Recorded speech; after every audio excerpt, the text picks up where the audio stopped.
Ladies and gentlemen, welcome to another episode of Real Nigga Radio. I am your gracious host, Merlin Santana, aka TN. And if you didn't know what that stands for, you know that stands for that nigga. And today is going to be a very special episode. We're going to be discussing a very controversial topic. I got this DM from a fan. I forgot the name, but you know who you are. And she asked me to address this. And I always wanted to address it, but it slipped my mind. So, god damn it, I'm going to address this shit right now. So, if you don't know who Corinne Steffens is, it's a video hoe. It's an industry hoe. Fuck with different artists and actors and all that bullshit, right? And her nickname is Superhead, and she's known for being a thot. You feel me? I wouldn't be surprised if niggas ran trains on her. She ate ass and all that. You feel me? She abused drugs and all that. You feel me? Her fucking husband ran over her foot trying to kill her ass type shit. All this type of shit, but I'm just giving you like an overall view of who this lady is. She's an industry hoe, you feel me? She's like Cat Stacks, she's like Selena Powell, you feel me? She fucks niggas and then she puts the shit out there, but the shit is though, niggas be lying, you feel me? Niggas be lying on dead niggas, and it don't even be like a respectful lie. It's like nigga try to paint this nigga Merlin out to be a big ass simp over the biggest industry hoe type shit. So anyway, so she put out a book and she put this chapter about Merlin. I'm not going to read the whole chapter because I don't put money in hoes' pockets. But without further ado, let's go ahead and start reading the sample. If you want me to read the whole thing, DM me and I'll do a part 2. Alright? Alright, so boom. So let's get right into the bullshit. Okay, boom. So it says that she met the heartthrob Romeo. When we met, we were instantly attracted to each other, and over the next 2 years, we maintained the relationship. You feel me?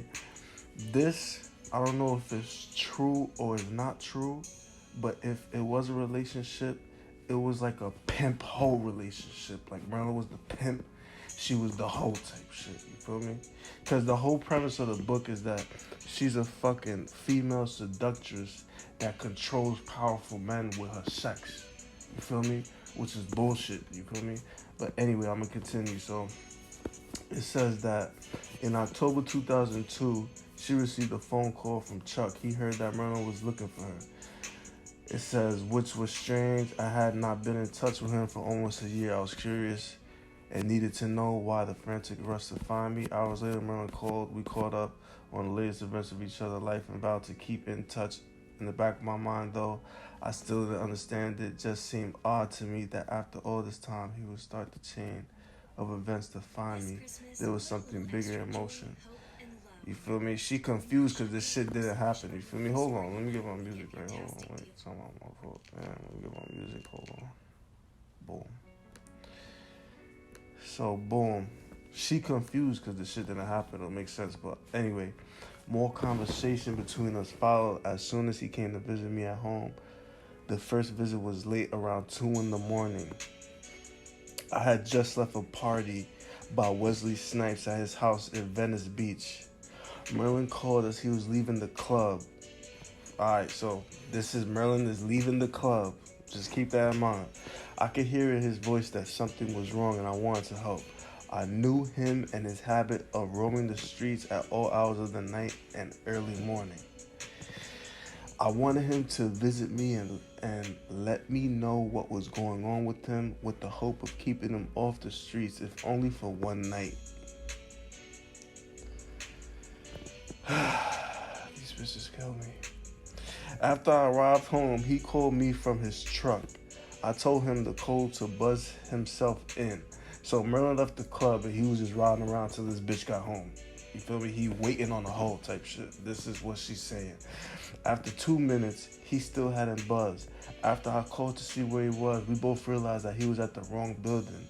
He seemed disoriented, so I stayed on the phone and reeled him in. I had to call bullshit on that too, my nigga. Stop it, bro. Because now you're making it seem like he's some drunk nigga, some drug abusing nigga like you, my nigga. And you already know he's not just by looking at this nigga body, bro.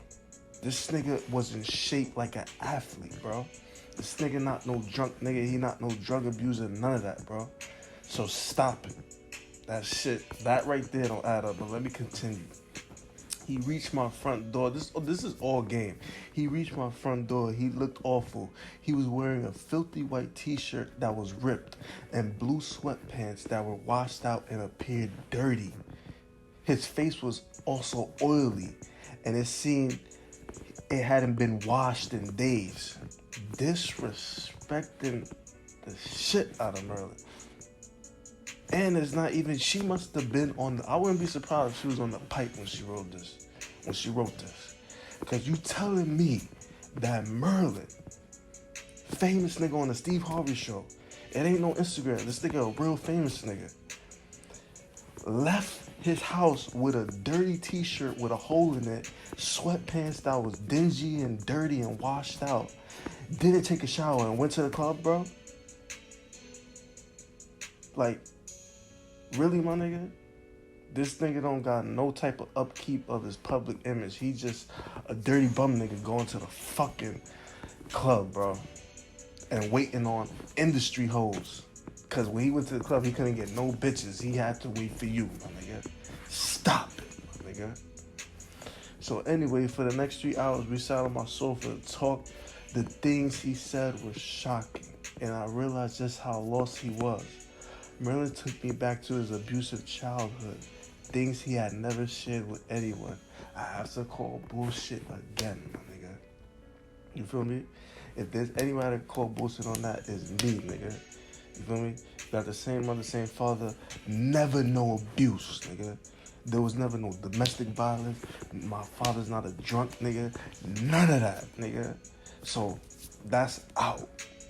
You feel me? So anyway, we're gonna continue.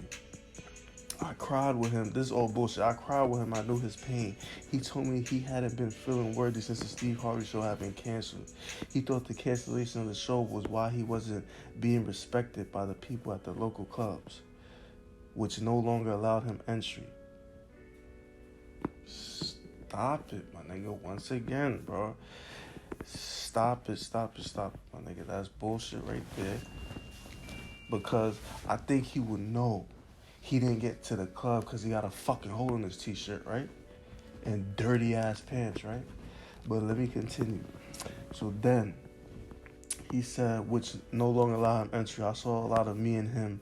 The longing to be accepted and justified, the pain of early childhood abuse, the sense of emptiness within Merlin would ride around all night looking for places to go, places to belong. He also reminded me of the person I was trying not to be. You feel me? Because she's better than Merlin, you feel me? She not trying to be like Merlin. This nigga's a dirty bum nigga, but let me continue. I began to tell him about the transformation I had made and how I felt God was working on me every day to make me a better person. I said, find your nucleus and get on your knees and pray. Stay out of the streets and recognize the messages that are being sent. So now this dick-sucking bitch is a preacher, you heard? She a whole preacher and a whole life coach, you heard? But let me continue, though. He said, I don't know how to pray. Bullshit. Nigga been in church, baptized, all bullshit.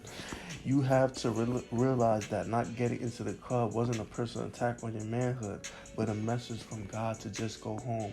Roaming the streets will kill you if you can't humble yourself and ask God to show you what to do. All you have to do is ask. So basically, you feel me? He should have listened to her. She was trying to save her. She seen the whole shit, and he didn't listen to this hoe, and he should have listened to this bitch. She's saving people lives now, you feel me? But anyway, let me continue. So then it says, with tears in his eyes, he told me if I were together again, I'm guessing the same with her because it's a piece cut off, I would have a reason to stay home. You could change me if you would just give me another chance. My nigga, so this nigga sipping over a hoe. Basically, the whole premise of the book is that she's an industry hoe, right? that is so good at sucking dick, and fucking, that she could control powerful men, and can have a nigga like Merlin wrapped around her finger, you feel me? Fucked up, dirty, holding his shirt, running the street because he can't have a bitch like her. And he told her that if he can have a bitch like her, that he will find his way and shit, basically. And the last thing he said to her was, "Oh, you not with me because I'm not in the fucking show. So I'm gonna get back popping. I'm gonna come back for you and I'm gonna save you because I'm a fucking captain. Save a hoe." Bullshit, nigga. Merlin was never no simp, nigga. Merlin was a Mac, nigga. Pimp bones in his body, nigga. You know, you can listen to the other story times and hear about the shit Merlin used to do with bitches, bro. This nigga not worried about no bitch, bro. He not crying to no bitch, bro. This whole shit is some bullshit, and it makes me sick to my stomach, you feel me? So, Corinne Stephens could eat a dick, you heard? And choke on it and die, you heard? On the dick, you heard? So that's it for this episode. See you guys next time. Don't forget, go to Annie&Ish YouTube on Instagram. That's at Annie&Ish YouTube, no spaces. For more information on the giveaway, I'ma holla at y'all. Peace.